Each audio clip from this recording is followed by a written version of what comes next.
What is going on, everybody? Evan Preco here. We were watching SG1 Sports Big Ten Football Channel. In this game, we've got our Week 14 recap for Big Ten football. And Week 14, obviously a great weekend. It's rivalry weekend. We will start with the Black Friday game, number 17, Iowa at Nebraska. And the final score of this game, Iowa ended up beating Nebraska 27-24. And the game this way went, it was pretty much all Iowa early. They scored first to make it 7-0. Smith Marset scored a 45-yard touchdown run, and then Nebraska would tag on a field goal. Iowa would score again. Tyler Goodson, 55-yard run, and it was a lot of long touchdowns that we saw early from Iowa. So it'd be 14-3. Nebraska would score a pick six off of Cam Taylor Britt, and then Iowa would tag on a field goal and touchdown from Smith Marset on a kickoff return right after the pick six, and it would be 24-10 at halftime. In the second half, Nebraska adjusted. They came back. J.D. Spielman scored a 39-yard touchdown catch from Luke McCaffrey, and then Wyatt Mazur scored a 9-yard touchdown run right at the end of the third quarter to knot it up at 24. Nothing really happened in the fourth quarter until right at the end. A couple mishandled possessions, and Iowa would kick a game-winning field goal from 48 yards out with 1 second left to make it 27-24. And for the Hawkeyes, Nate Stanley, he went 11 of 24 for only 99 yards and a pick. Tyler Goodson was their leading rusher. He had 13 carries for 116 yards, averaging just under 9 yards a carry and a touchdown. Sam Laporta was their leading receiver, 3 receptions for 37 yards, averaging 12.3 yards a catch. Iowa ran the ball for 225 total yards, and they had 324 total yards of offense and 2 turnovers. For the Cornhuskers, Adrian Martinez went 10 of 18, only 50 yards and an interception. Rushing-wise, he had 21 carries for 44 yards, averaging just over 2 yards a carry. Luke McCaffrey came in for one play. He went 1 of 1 for 39 yards and a touchdown. One play and a 39-yard touchdown pass. And Dedrick Mills was their leading rusher. He had 24 carries for 94 yards, averaging just under 4 yards a carry. J.D. Spielman was their leading receiver. He had 3 receptions for 34 yards, averaging 11.3 yards a catch and a touchdown. Nebraska ran the ball for 184 yards, and they had only 284 total yards of offense, and they had 2 turnovers as well. And my thoughts about this game, big win for Iowa. They now move to 9-3 on the season.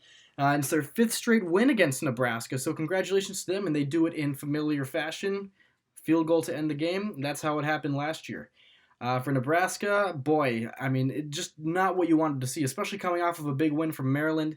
You know, to lay an egg against Iowa and lose that game at home on Senior Day, with bowl eligibility on the line, that is the worst thing that could have happened for that football team. One thing I don't understand is why they didn't go to Luke McCaffrey. He comes in, he throws a touchdown pass. He has that one pass alone. He has a better QBR than Adrian Martinez. Adrian Martinez had a QBR of 12. And he comes in, throws only 50 yards. Only 50 yards and a pick. And a bad pick that happened at the end of the first half that could have, they were in field goal range. They could have scored points off of that drive. And he threw an interception. He just flat out did not play well. So I was so surprised to see Scott Frost put Adrian Martinez back in the game after Luke McCaffrey threw the touchdown. I'm not sure if they did it as like a trick play or something, but he should have stuck with him. He played very well against Maryland, and I thought that he should have definitely stuck with him for the rest of the game. And offensively, this is a Nebraska offense that we all thought was supposed to light things up. They had only 284 total yards. Now, Iowa has a good defense, but under 300 yards, that is nowhere near enough. That is pretty bad. So yeah, Nebraska, their season's done. For Iowa, we'll see what kind of bowl game they end up going to, and we'll see what happens with them in the future. How about number 1 Ohio State at number 13 Michigan? The game. The final score of this game, Ohio State blew out Michigan 56-27. Wolverines are now 0-5 against the Buckeyes under Jim Harbaugh. And the way this game went, it was pretty back and forth from the start. Michigan scored on their first possession. They ended up missing the extra point, so it would be 6-0. And J.K. Dobbins would answer for Ohio State, make it 7-6. And Chris Olave would catch a long touchdown pass from Fields to make it 14-6. And then right at the end of the first quarter, Donovan Peoples-Jones scored a touchdown pass from Shea Patterson to make it 14-13. And then from this point on, it was pretty much Ohio State for the rest of the game. In the second quarter, J.K. Dobbins would score 2 more touchdowns to make it 28-13, and Quinn Nordine, would tag on a field goal to make it 28-16 at the end of the first half. And so in the second half, Ohio State would score 2 more times, a touchdown pass to KJ Hill and a touchdown pass to Garrett Wilson to make it 42-16.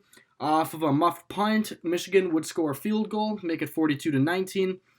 And then they'd score with a 2-point conversion to make it 42-27, both scores by Hassan Haskins. And then Ohio State would score 2 more times, Austin Mack touchdown from Fields, and then J.K. Dobbins 33-yard touchdown run to make it 56-27, and that would be the final score of this game. For the Buckeyes, Justin Fields went 14 of 25 for 302 yards and 4 touchdown passes. J.K. Dobbins was their leading rusher again, 31 carries for 211 yards, averaging 6.8 yards a carry and 4 touchdown runs. Garrett Wilson was their leading receiver, 3 receptions for 118 yards, averaging 39.3 yards a catch and a touchdown. Ohio State ran the ball for 264 yards, and they had 577 total yards of offense, 1 turnover. For the Michigan Wolverines, Shea Patterson, he went 18 of 43 for 305 yards, a touchdown pass, and a pick. Hassan Haskins was their leading rusher. He had 12 carries for 78 yards, averaging 6.5 yards a catch and a touchdown. Ronnie Bell was their leading receiver, 6 receptions for 78 yards, averaging 13 yards a carry exactly, 13 yards a catch exactly, Michigan ran the ball for only 91 yards, and they had 396 total yards of offense and 2 turnovers. It sucks for Michigan because, it's not a good look for Jim Harbaugh that they keep going 0-1 every year against Ohio State. It doesn't look good for him. And now, personally, I don't think that it should cost him his job. We've seen stuff in the past in this rivalry where losing this game has cost coaches their jobs for both schools. And I just think, I don't think it should cost Harbaugh his job. It's going to be interesting to see what his future is with Michigan, whether he stays, whether he gets fired, whether he departs for the NFL again. It'll be interesting to see what happens. But I'm going to say this, I'm not shocked. I am not shocked about the turnout of this game. Last year, I was, because I think I forget who was favored in that game, but it was at Ohio State. Ohio State was ranked 10, and Michigan was ranked 4, and a lot of people had Michigan winning that game. A lot of people thought it would be. So it came as a big shock last year when Michigan got blown out in that game. This year, it's kind of what they were expecting. Michigan is not the team that they were last year, and Ohio State is a much better team than they were last year. So for Ohio State to win this game 56-27, I don't think anyone thought it would be that much of a blowout, but I'm not surprised that it was, and I am surely not surprised at all that Ohio State won that game. One thing I thought Michigan should have done, they should have run the ball more. There were times where they threw, and not that they didn't throw the ball well. They threw the ball all right against that defense. But there were times that I just thought, your bread and butter throughout most of your wins this season had been running the ball. So just stick with that. Keep doing that. But, Shea Patterson had been playing very well the past few games, so I can understand why they threw it more. But, Zach Charbonnet is such a talent. Same with Hassan Haskins. They should be getting more touches in this game. Only 92 total rushing yards? 91 total rushing yards, excuse me. That you got to be running the ball a lot more than that, especially against Ohio State. Especially with the way they had been running the ball successfully this season. I just think that that's what they should have done. But Michigan will fall to 9-3. Ohio State is 12-0, and they will play in the Big Ten championship game. They are the number 1 ranked team right now, and I believe they will remain the number 1 ranked team when the playoff rankings come out. They should come out by the time this video is up. So we'll see what ends up happening with them. We'll see how they do next week in the championship game. We'll see where Michigan goes as far as a bowl game. They're not going to make a New Year's Six bowl, I do not believe. But they could go to a decently ranked. They could go to a decent bowl game. So we'll see what ends up happening with them in the near future. Next up, we've got Northwestern at Illinois, and a shocker in this one. Northwestern beats Illinois 29-10. The way this game went, Northwestern started the game with a field goal. Illinois answered with a touchdown. Dre Brown 6-yard run to make it 7-3. And then Northwestern answered them. Andrew Marty threw a touchdown pass. He had a 12-yard touchdown run to make it 10-7. And then that'd be the score at halftime. In the third quarter, Riley Lee scored a 34-yard touchdown pass from Andrew Marty to make it 17-7, and Illinois would answer with a field goal to make it 17-10. And in the fourth quarter, Andrew Marty had a 1-yard touchdown run. They missed the extra point, so it would be 23-10. And then they would have another touchdown run from Coco Azima with about a minute left to go in the game to make it 29-10.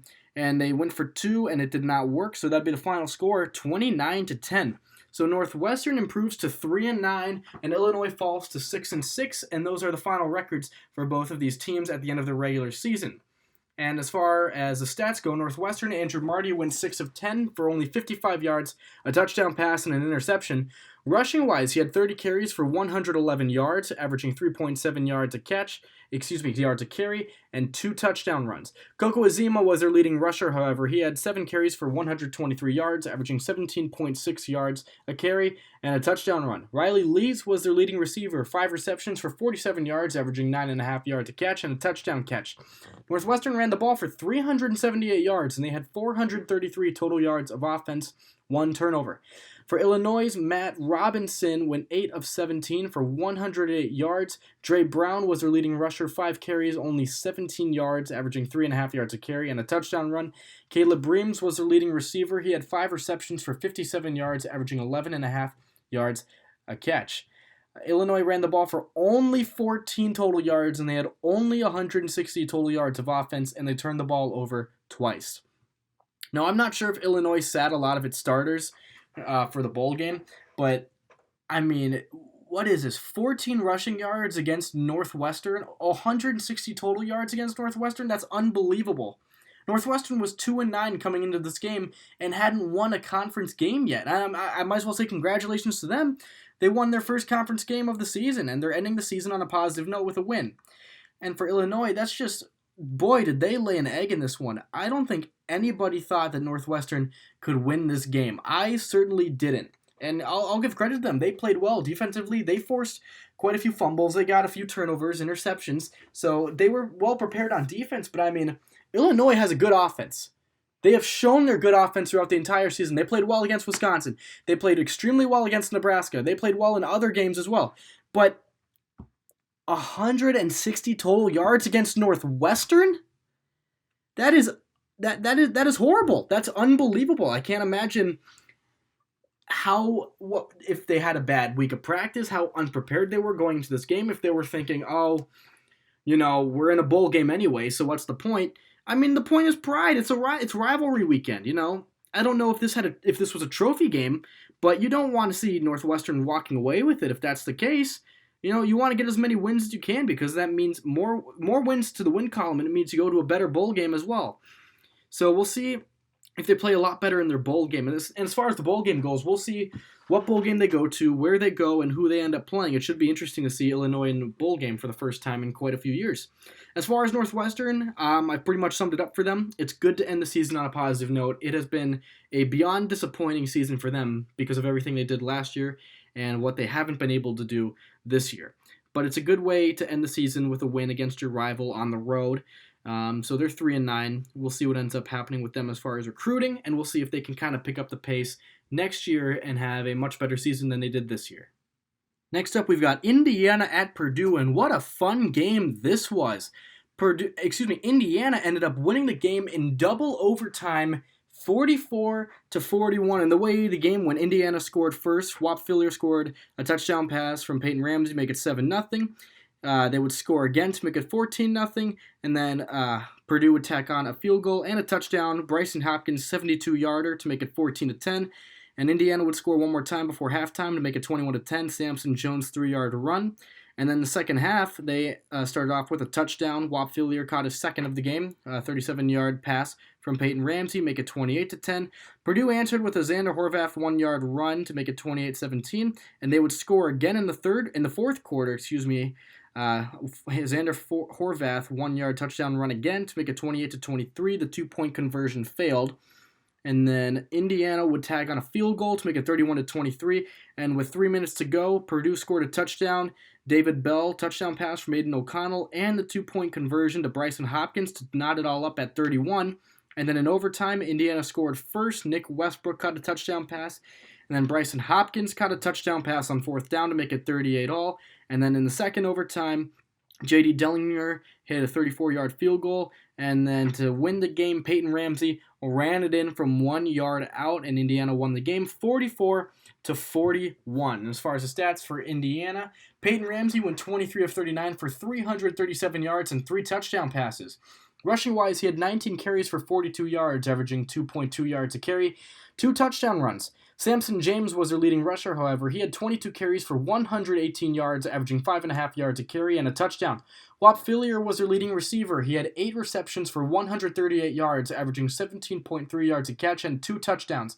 Indiana ran the ball for 185 yards, and they had 522 total yards of offense.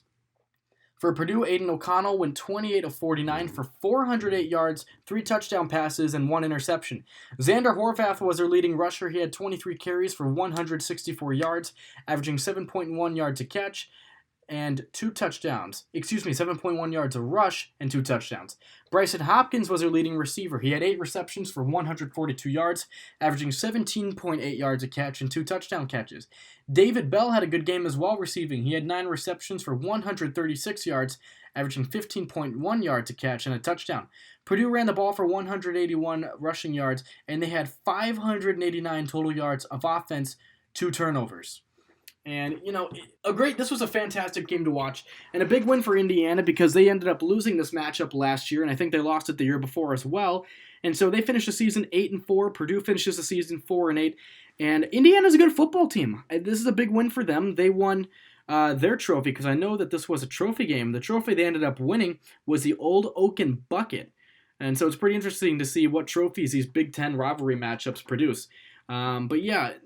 It's bad for Purdue. They end up finishing the season 4-8, and I still think they're a good football team. They just did not have the season that everyone thought they did because of the amount of injuries. They lost Elijah Sindelar, they lost Rondale Moore, and Jack Plummer, when he was playing well, they lost him. So they've been stuck with Aiden O'Connell the past 3 games, I believe it's been. So it's tough. It's been next man up for this team.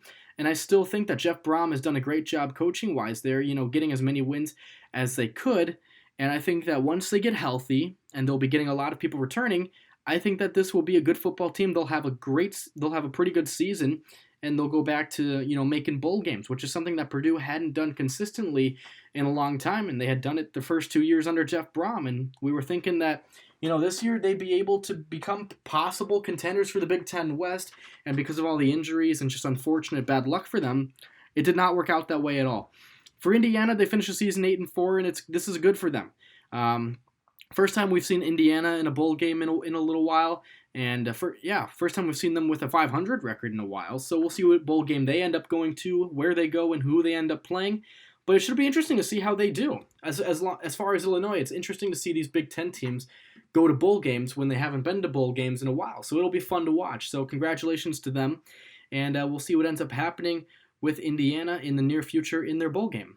Next up, we've got number 12 Wisconsin at number 8 Minnesota. The rivalry for Paul Bunyan's axe. And the winner of this game goes to the Big Ten Championship.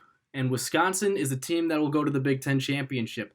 They beat Minnesota 38-17. And the way that this game went, this was probably the most hyped up game this week for the Big Ten. In my opinion, more hyped up than Ohio State and Michigan, because this is a game that no one really thought who would win. College Game Day was at this game, first time they had ever been to the University of Minnesota, so it was receiving a lot of hype. To start things off, Rashad Bateman caught a 51-yard touchdown pass from Morgan to make it 7-0. Wisconsin answered with a field goal in the second quarter to make it 7-3. And then Jonathan Taylor caught a 28-yard touchdown pass from Jack Cohen to make it 10-7. That'd be the score at halftime. From this point on, it was pretty much all Wisconsin. In the third quarter, Quintez Cephas caught a 47-yard touchdown pass from Jack Cohen to make it 17-7. And then Minnesota answered with a field goal from 38 yards out from Michael Lance to make it 17-10. Kendrick Pryor would score a 26-yard touchdown run on an end around to make it 24-10. And in the fourth quarter, Jonathan Taylor would score an 11-yard touchdown run to make it 31-10. After a fumble in their own territory, Minnesota gave the ball to Wisconsin, and Jonathan Taylor would punch it in from 1 yard out, 38-10. And then Minnesota would score a garbage touchdown. Tyler Johnson, 12-yard touchdown pass from Tanner Morgan to make it 38-17, and that would be your final score. For the Wisconsin Badgers, Jack Coan went 15 of 22 for 280 yards and 2 touchdown passes. Jonathan Taylor was once again their leading rusher. He had 18 carries for only 76 yards, averaging 4.2 yards a carry and 2 touchdowns. Receiving-wise, he had 2 receptions for 39 yards, averaging 19.5 yards a catch and a touchdown. Quintez Cephas was their leading receiver, however. He had 5 receptions for 114 yards, averaging 22.8 yards a catch and a touchdown catch. Wisconsin ran the ball for only 173 yards, and they had 453 total yards of offense, 1 turnover off a Jack Coan fumble. For Minnesota, Tanner Morgan went 20 of 37 for 296 yards, 2 touchdown passes, and a pick. Muhammad Ibrahim was their leading rusher. He had 5 carries for 39 yards, only 39 yards, averaging 7.8 yards a carry.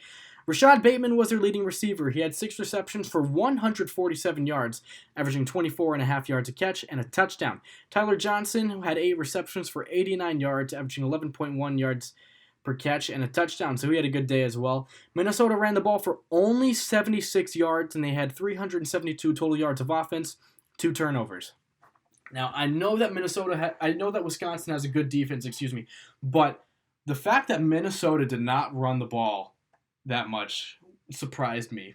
I mean, Rodney Smith has been playing well as any running back in the Big Ten this season, and they gave him, 11 carries? I think he had 31 total yards. But for them to just kind of abandon the running game when it didn't work out as first, like, we all know it wasn't going to work out well at the start because of the snow and the weather and the wet football and everything and the footing, but don't abandon it.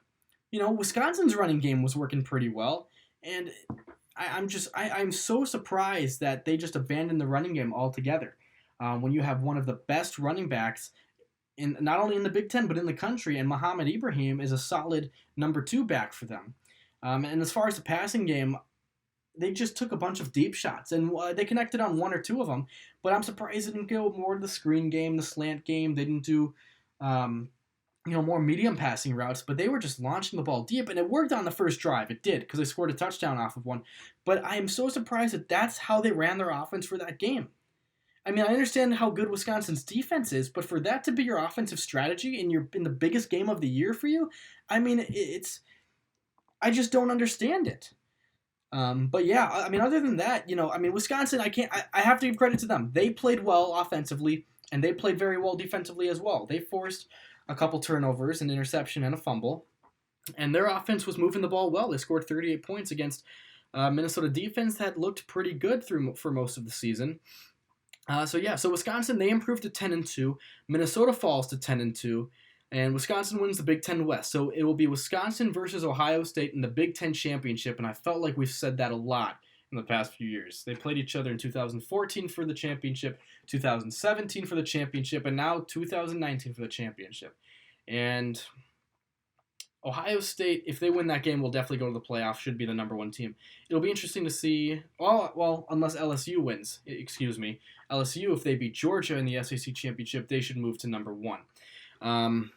But yeah, if Wisconsin wins this game, well, right now they're ranked 12. I'm not sure where they're going to be when the playoff rankings are updated. We'll know by the time this video comes out, but I predict they'll be 9 or 8, just because, going on the road, top 10, facing a top 10 team on the road and beating them by 21 points. It'll be interesting to see how the committee views Minnesota for this. If they think, Minnesota, they were just pretenders after all, they're not going to move Wisconsin up that far. If they still think Minnesota's an elite football team, which I think is the case, they should move Wisconsin up to number 8, possibly number 7. I'm not sure. And if they beat Ohio State, who should be the number 1 ranked team in the Big Ten championship game, we'll see. At the very minimum, if Wisconsin wins that game, they will go to the Rose Bowl at the bare minimum. Could possibly make the playoff, but it's tough to see 2 lost teams going into the playoff. I'm not expecting them to beat Ohio State just based on what we saw earlier this season when Wisconsin played Ohio State and they got blown out in Columbus. But it's a revenge game, and normally in these revenge games in the second meeting of a season, normally the team that lost the first game is the team that's kind of more prepared for the second match because they have something to play for now, and they have the motivation and they've studied harder. So they've learned from their mistakes. So we'll see what happens next week in the Big Ten Championship game. For Minnesota, they're going to drop a little bit, but I don't know how far. As far as a bowl game, I don't know if they're going to go to a New Year's Six bowl game, but they should go to a decent bowl game, and it'll be interesting to see what happens with them. And it's they went to the bowl game last year in Detroit when they played Georgia Tech and demolished them. So we'll see where they go this year and who they end up playing. But yeah, both football teams had great seasons. These are both two of the best teams in the Big Ten, in my opinion, and both of their fan bases should be very happy and feel proud with how both of the seasons have gone so far. And we'll see what happens with both teams in the coming weeks. Next up, we've got Rutgers at number 10, Penn State. And the final score of this game, Penn State, of course, beat Rutgers 27-6 in the way the game went. Rutgers scored the first points. They kicked a field goal from 29 yards out to make it 3-0. Journey Brown scored a 2-yard touchdown run for the Nittany Lions to make it 7-3.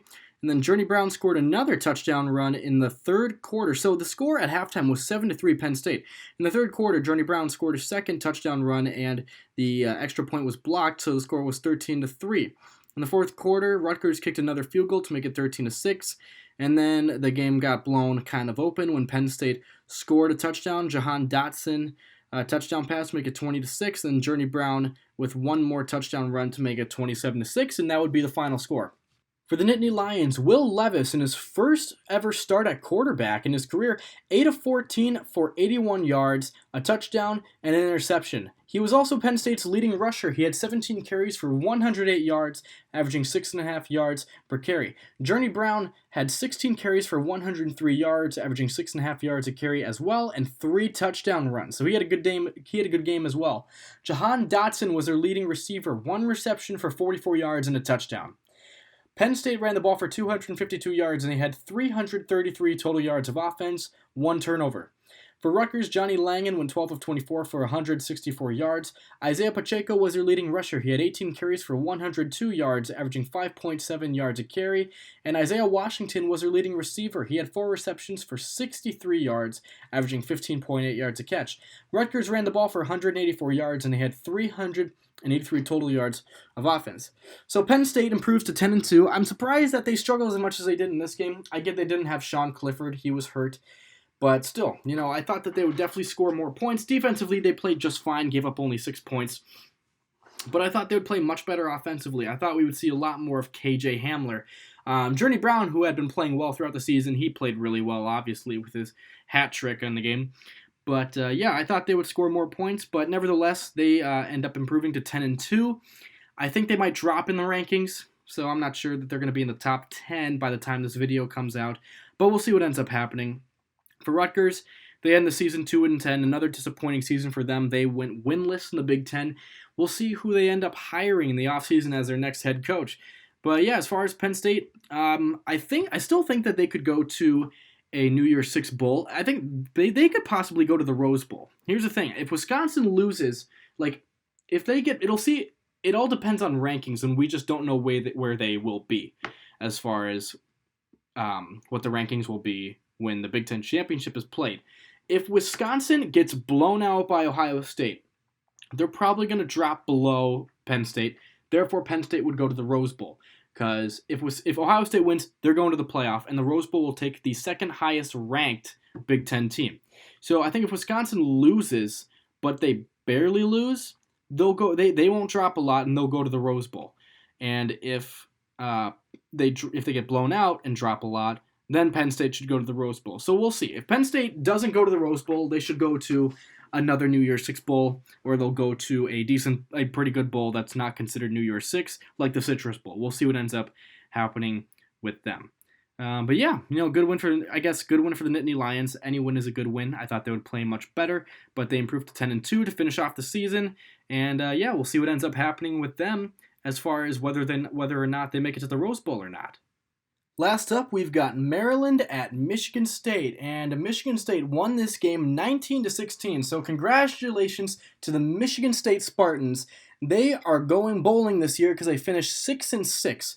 And the way the game went, it started off, Matt Coughlin for Michigan State hit a 40-yard field goal. They went up 3-0. Maryland scored a touchdown at the end of the first quarter. Dante Demas Jr. caught a 44-yard touchdown pass from Josh Jackson to make it 7-3. In the second quarter, Michigan State would kick another field goal, make it 7-6, and they would score a touchdown run from Brian Lewerke from 1 yard out to make it 13-7. That would be your score at halftime. And then in the second half, in the third quarter was all Maryland. They kicked a field goal to make it 13-10, and then they scored a touchdown run, 63-yard run from Anthony McFarland Jr., and the extra point was blocked, so they were up 16-13. In the fourth quarter, though, it was all Michigan State. They kicked 2 field goals, 32-yard field goal to tie up the game with 9.5 to go in the game, and then one more time from 33 yards out to make it 19-16 with just over 2 minutes to go in the game. That would be the game-winning field goal. Maryland would get stopped, and then Michigan State won the football game. So they will go to a bowl game. It'll be interesting to see what small bowl game they go to and who they end up playing in it, but it's good that they're going to one. If this is Mark D'Antonio's final season as head coach of the Michigan State Spartans, which some fans are speculating, it'll be good that they're going to a bowl game and that they finish their season with a win if they can win their bowl game against whatever team they play. For Maryland, it's another loss in what has been a beyond disappointing season for them, especially because at the beginning of the season, people thought that Maryland would be a good football team when they demolished Syracuse, but neither team is good anymore. So, yeah, it's just disappointing for Maryland. We'll see how they end up responding, how they do as far as recruiting, and how they open up next season. If they can win more games, and if they do look good at the beginning of next season, maybe they can be a good football team next season, but I'm not sure. We'll see what ends up happening with them.